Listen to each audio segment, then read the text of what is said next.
제가 그 전국을 다니면서 들은 이야기가 참 건강해졌다, 얼굴이 좋아졌다, 그런 이야기를 합니다. 그럴 때 저는 세 가지 운동을 하고 있으니 건강할 수밖에 없지요 라고 하죠. 교회 전국을 다니면서 영성 운동, 그리고 어떤 기회만 되면은 걷기 운동, 그리고 3년에 걸쳐서 선거 운동, 세 가지 운동을 하니 건강해질 수밖에 없지요 라고 이야기를 합니다. 지난주에 대구 봉산교회를 가기 전에 우리 김채영 장로님이 등산을 하다가 100m 그 낭떠러지인데 5m 정도의 나무가 하나 있었는데 그 나무에 걸린 것입니다. 나무에 걸리지 않아, 딱 나무가 딱 하나 있는데 그 나무에 걸리지 않았으면 100m 낭떠러지로 떨어져 사망하시는 거죠. 그 나무에 걸려서 구사일생 병원에 누워 계신 지 23일째였습니다. 지난주에. 그러니까 이번 주까지면 이제 30일째가 되겠네요. 그러시면서 그 누워 계시면서 수첩을 가지고 전국에 아는 지인들에게 김원천 목사님이 이번에 꼭 되셔야 됩니다.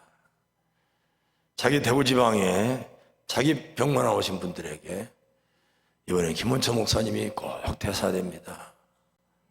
기도해 주시고 그렇게 지지해 주세요 라고 이야기를 하시는 겁니다. 그러면서 목사님 장로님들에게 저는 이번에 총회 대의원 꼭 가서 투표할 것입니다.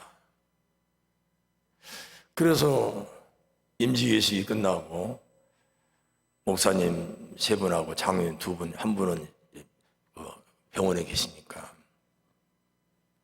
같이 간다면 하는데 목사님들이 그런 이야기 하는 거예요. 자기들끼리 김채원 장로님 꼭 가실 것 같은데 휠체어 타고 가신다 그러는데 그건 전철에서 내려서 우리가 KTX를 타고 가면은 그 어떻게 이동을 하시지? 반드시 가실 것 같은데 그렇게 교통편에 대해서 아이고 아직 한 달 남았으니까 하면서 자기들이 교통편에 대해서 신경을 쓰는 거예요. 금요일 날 처음으로 28일째 만에 처음으로 일어서게 되면은 이제 계속해서 치료를 지금 상태로 가고 그게 안 되면은 그 세면으로 이제 어깨, 허리 그쪽을 세면으로 그걸 바르는 또 이제 수술을 해야 된다고 이야기를 했습니다. 그래서 제가 어제 전화를 해서 어떻게 일어나서 좀 걸으셨습니까? 했더니 머리가 좀 핑 돌고 어지럽다. 당연히 어지럽죠. 우리가 금식 일주일 하고 나면 일주일을 우리들이 보호식을 해야 되는데 30일 동안을 누워만 계셨으니 당연히 어지럽죠. 그러나 무리하지 마십시오 하고 어제 소통을 했습니다. 제가 이런 사랑을 먹고 이런 사랑을 받으니 건강해질 수밖에 없죠. 정말 건강해질 수밖에 없죠. 이런 말도 할 수 없습니다. 얼마나 격려해주고 위로해주는지. 정말 평생 받아보지 못한 사랑을, 그 사랑을 받으면서 제가 건강해지는 거예요. 우리들이 어떤 곳에 머물러서 네가 옳으니 내가 옳으니 네가 틀려 내가 맞아, 우리가 평생 그러고만 살고 있다면 모두에게 다 피곤하고 힘들 것입니다.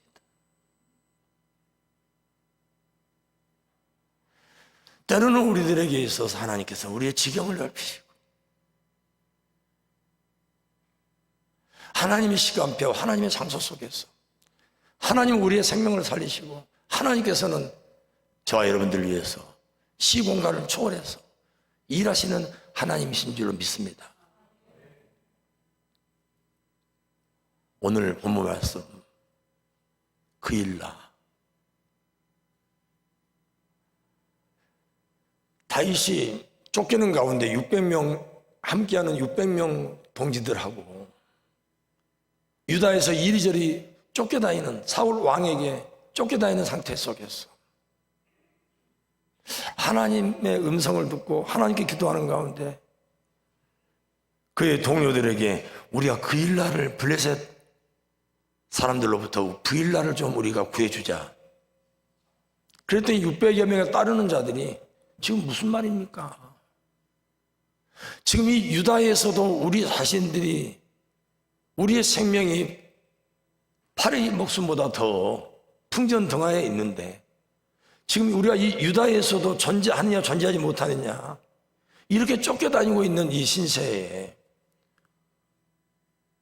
무슨 블레셋 사람들과 싸워서 그일라 사람들을 구한단 말입니까?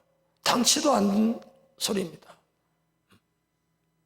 그렇게 1절에서 5절까지 이야기를 하고 있는 거예요. 그러니까 분명히 하나님의 음성을 다윗은 들었는데 이거 어떻게 하지? 이렇게 같이 하고 있는 동료들이 동역자들이 이렇게 반대를 하는데 그 하나님께 다시 기도합니다. 4절에선가 그러니까 5절에서 하나님께서 그일라 백성들을 구하라 라고 이야기를 합니다. 그럴 때 다윗은 결단을 내리고 유다에서 그일라로 내려갑니다. 그럴 때 그 동료들도 함께 600여 명 동료들도 함께 다윗과 함께 그일라를 구하러 갑니다.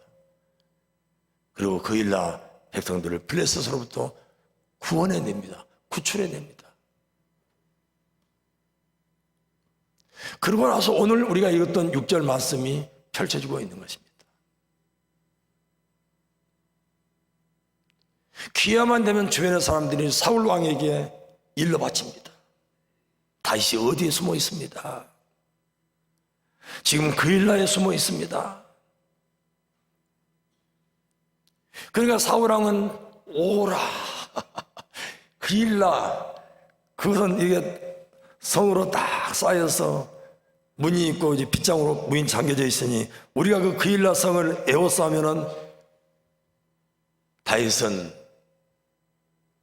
완전히 우리 안에 갇힌 신세구나 하고 이렇게 다윗을 쉽게 잡을 수 있게 하신 하나님께 감사를 드리고 영광을 올려드린다고 하고 있는 것입니다. 이 소리를 들은 다윗은 하나님께 기도합니다. 저는 새벽 시간에 이 말씀을 묵상하면서 많이 웃었어요. 그래서 내가 이 말씀을 가지고 수요일날 새벽기도 이 말씀을 우리가 묵상하면서 저는 많이 웃었어요. 그러면서 주일날 이 말씀을 우리 성도님들과 함께 나눠야지 하고 생각을 한 것입니다. 다윗이 하나님께 기도하지 않습니까? 하나님, 사울이 그일라에 내려올 것 같습니까? 아니 사울이 내려오면은 그일라 사람들이 그일라 백성들이 저와 우리들을 사울 왕의 손에 넘겨줄 것 같습니까? 그렇게 지금 기도하는 거예요. 그러니까 하나님이 그래 사울이 그일라로 내려온다 그러는 거예요. 그러니까 이제 다윗이 또 아니 그러면 이 그일라 사람들이 저와 우리 무리들을 사울 왕의 손에 넘겨줄까요? 그래 넘겨준다. 아유 싱거운 참 기도, 싱거운 응답. 그럴 때 우리들은 어떻게 했을까? 야 정말 잉크도 마르지 않았는데 우리가 어떻게 해서 그일라 백성들을 블레셋에서 살려줬는데 어떻게 이럴 수가 있어?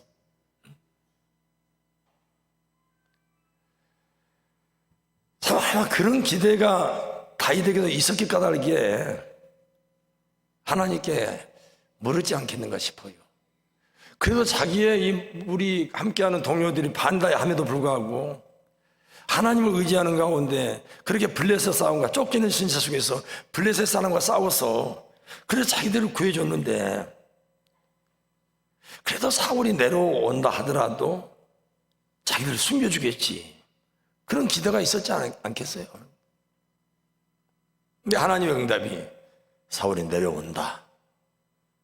그러면 그일라 사람들이 우리를 사울에게 넘겨줄까요? 넘겨준다. 그러면 이제 우리가 해야 될 일이 하나님께 떼서 때를 쓰면서 제발 이 잔이 저기서 넘어가게 해 주시옵소서. 제발 블레셋 군대를 물리쳐 주시옵소서. 그러나 두 말도 하지 않고 다윗은 그 일날을 떠납니다. 이것이 우리들이 해야 될 저는 몫이라고 생각하는 것입니다. 하나님의 뜻과 섭리가 아닌 상태 속에서, 일상 속에서 우리는 그냥 하나님께 때를 쓰고 그냥 그걸 하나님의 이 생각을 바꿔보려고 하고, 내 방법대로 그래도 내가 이렇게 했으니까 내가 이런 대접을 받아야지. 어떻게 그럴 수가 있어? 어떻게 그 이스라엘 백성들이 우리를 갖다 넘겨줄 수가 있어? 아닐 거야. 하나님이 틀렸을 것이야. 내가 잘못 들었을 거야 아마. 내가 그 이스라엘 백성들을 설득해야지. 내가 여기서 남아서 한번 봐야지. 별의별 자기의 생각대로 했을 것입니다. 또 600여 명의 무리 가운데서는 별 이야기들이 다 있었을 것입니다. 우리가 또 어디를 가는단 말입니까? 우리가 어떤 은혜를 끼쳤는데 감히 배반할까요? 우리를 위해서? 누가복음 10장 25절에서 37절까지는 선한 사마리아 사람이 이야기가 나옵니다. 영생에 대한 이야기입니다.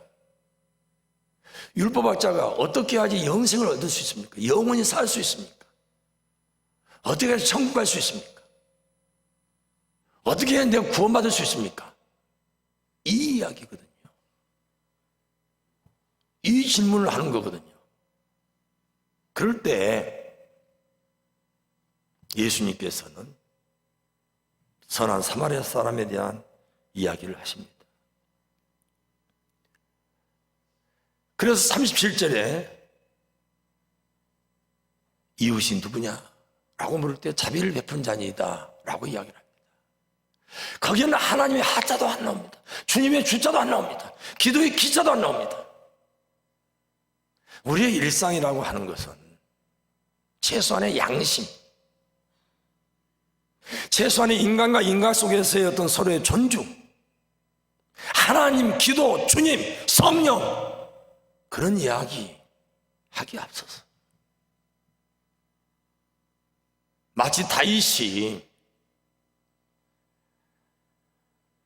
그런 은혜를 베풀었지만은 사울이 내려온다, 그일라 백성들이 널 넘겨준다 할 때 아무런 생각 없이 갈 바를 모르고 정처 없이 여기저기를 헤매는 다윗과 다윗을 따르는 무리들의 그 행보처럼 우리들의 일상이,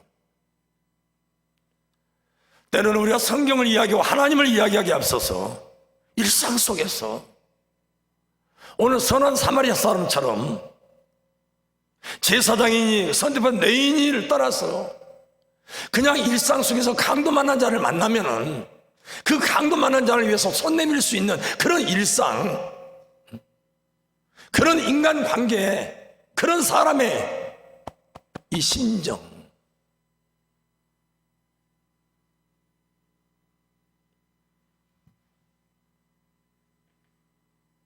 어떻게 하지 영생을 얻을 수 있으냐 라고 물을 때 예수님께서 제사장도 선대받은 레위인도 피해갔지만 하나님의 하자도 주님의 주자도 기도의 기자도 언급하지 않았던 천대받은 사마리아 사람은 이 병든 자를, 아니 이 강도 만난 자를 선대한 것을 볼 수 있습니다. 영생에 대한 질문에서 예수님이 하신 답입니다. 우리 일상 속에서, 우리 일상 속에서 내가 아무런 것을 해준 것이 없었는데 내가 그 사람을 미워하고 그 사람을 시기하고 질투하고 다윗이 여기 있습니다, 저기 있습니다 일러 바치고, 그 쫓기는 다윗을 위해서 조금이라도 도움을 준 것이 아니라, 그 힘겨워하는 다윗을 위해서 조금이라도 안쓰러워하는 것이 아니라, 여기 있습니다, 저기 있습니다. 그럼 권력 앞에서, 힘 앞에서 그렇게 무너져가는 사람을, 쫓기는 사람을 더 내동댕이 치는, 하지만 한없이 사랑하고 한없이 베풀고, 우리 부모님들, 어머님들 자기의 모든 눈까지도 빼주는 그런 어머니는 끝까지 애지중지 사랑하는 자식을 위해서 더 줄 것이 없어서, 더 내가 무엇을 위해서 희생하고 헌신할 것인가를 노심초사 하는 것이 사랑을 주는 자들의 모습 아닙니까? 오늘 우리들의 일상 속에서 우리는 무조건적으로 사랑을 주고 무조건적으로 자비를 베풀고, 우리는 무조건적으로 타자의 삶을 사는, 인격을 존중해주고 배려해주고 인애를 베풀고 자비를 베풀고 손 내밀어주고 세워주고 높여주고,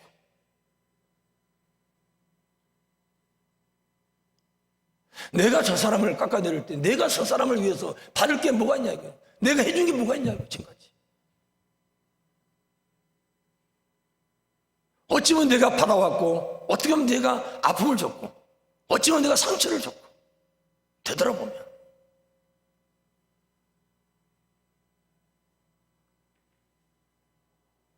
오늘은 다윗은 말없이 그 일날을 떠나고 있습니다.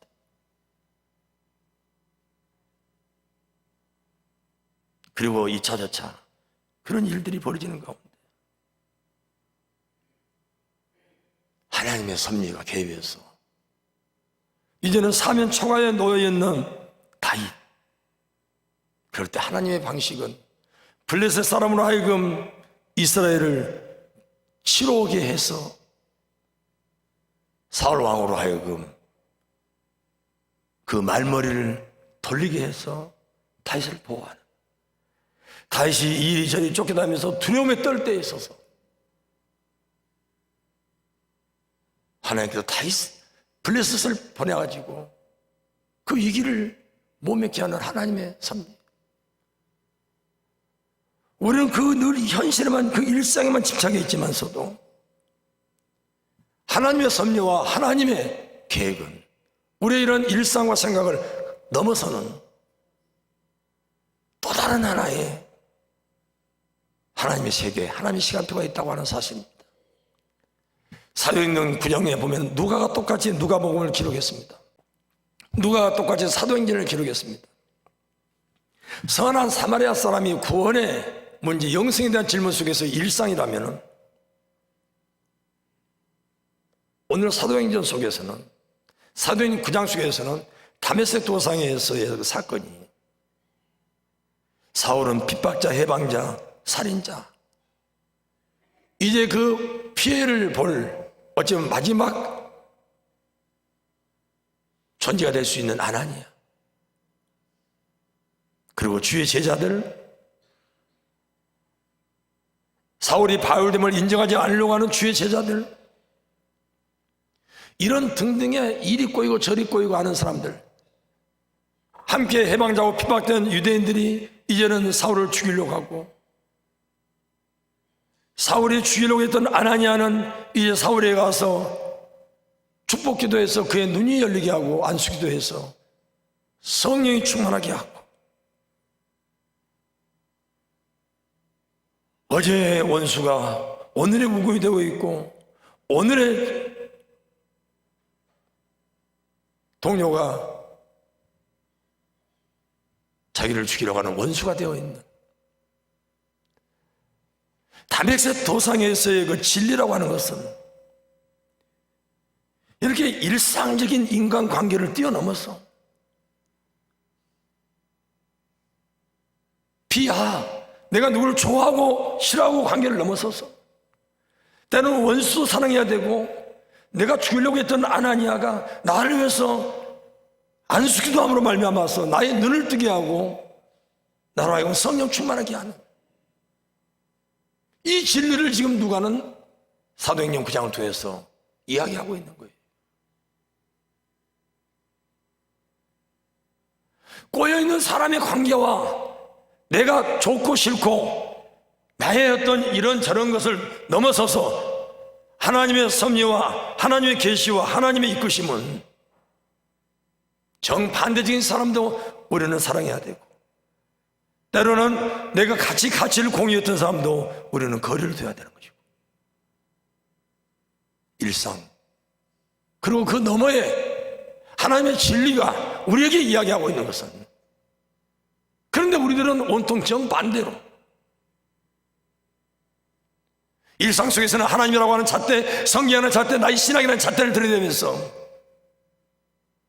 그렇게 서로가 힘든 관계를 갖고, 진정 힘든 관계 속에서 하나님의 섭리와 하나님의 뜻과 성령의 충만과 성령의 인도함 속에서 우리가 진정 자유함과 우리가 진정 공동체적인 그런 부활의 공동체로서 나가야 될 때 있어서는 인간적인 생각 속에서 나에게 세례를 준 자가 누구인데, 베드로 파냐 게바 파냐 그리스도 파냐 바울 파냐, 그렇게 정반대로 생각하고 행하는 모습이 오늘 우리들의 모습이 아니겠습니까? 오늘 우리가 거룩한 하나님을 이야기하기 앞서서 기본적인 인간관계 속에서의 서로가 신뢰와 존중을 해주고, 우리가 주님을 찾고 성령의 이끄심 속에서는 원수 같은 사람도 우리가 사랑할 수 있고, 그걸 진리의 말씀 속에서 마음의 문을 열 수 있는 그런 저와 여러분, 우리 대부천교회 공동체가 다 되기를 간절히 축원합니다. 마태복음 6장 33절에 너희는 먼저 그의 나라와 그의 의를 구하라고 했습니다. 너희는, 예수 믿는 너희는 그의 나라와 하나님 사랑, 그의 의를 구하라, 이웃 사랑. 그러면 그 32절까지 있었던 너희들의 의식주 문제를 다 해결해 주겠다. 하나님 아버지께서 다 해결해 주시겠다. 그렇게 말씀하고 있습니다. 오늘 예수를 믿는 저와 여러분들은 하나님의 사랑, 이웃 사랑으로 하나님의 영광을 찬송하는 그런 공동체가 다 되기를 간절히 축원합니다.